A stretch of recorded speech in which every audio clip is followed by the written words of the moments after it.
فيديو صعب عليا جدا. رحيل علي معلول رسميا عن النادي الأهلي بالاتفاق أو بالتراضي زي ما الكابتن محمد رمضان قال. نفس الإحساس الصعب اللي حسيته لما أنا قعدت لايف كده وودعت أبو تريكة. ما سمعتش منه شكوى، ما في أي تجديد تعاقد ما شفتش معاه مشكلة. الراجل أول ما دخل النادي الأهلي من سنة 2017 قعد معانا 7 سنين، شارك في 283 مباراة، أحرز 51 هدف. وأنا مركزه مش يعني الأرقام اللي أنا بقولها دي مش أرقام واحد ده يعني اللي إيه يشوف الأرقام دي يقول لك ده أرقام مهاجم صريح. لا، هو مش مهاجم صريح. جاب 51 هدف، عمل 81 أسيست، إجمالي 133 مساهمة في الأهداف.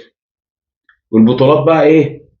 حدث ولا حرج: 5 دوري مصري، 4 كاس مصر، 5 سوبر مصري، وقاريا 4. ده كان حظ وحش، ده كان في نهائيات كان دايما بيجي قبل النهائيات يتصاب، ومع ذلك برضو جاب 4 دوري أبطال أفريقيا وجاب 2 سوبر أفريقي. في مسيرته مع النادي الأهلي عمل 20 بطولة. ومش عايزني أكون حزين لما أقول له مع السلامة يا علي معلول، أو مع السلامة يا صاحبي. إحساس أنا والله كنت أخش أنام ونزلت الفيديو بتاع الأخبار من شوية، لسه بقعد كده الاقي كابتن محمد رمضان اعلن الخبر رسمي خلاص.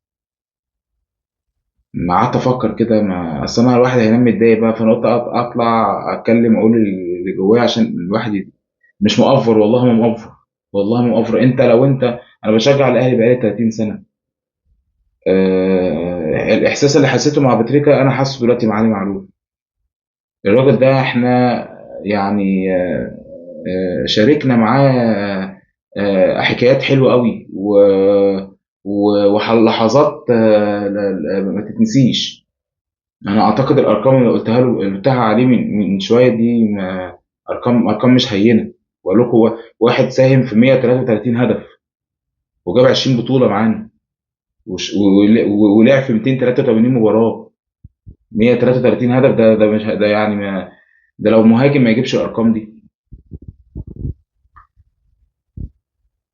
انا متضايق جدا، وبصراحه معلول هتوحشنا معلول، وعمرنا ما هننساك. واتمنى يعني هو طالما هو طلع وقال كابتن محمد رمضان قال هو هيطلع يعني بالاتفاق او بالتراضي، يبقى اكيد مش هيروح نادي تاني منافس لينا من النوادي اللي انتوا عارفينها. بس ان شاء الله اكيد هيرجع تاني، هياخد منصب، هيمسك منصب في النادي الاهلي اكيد يعني.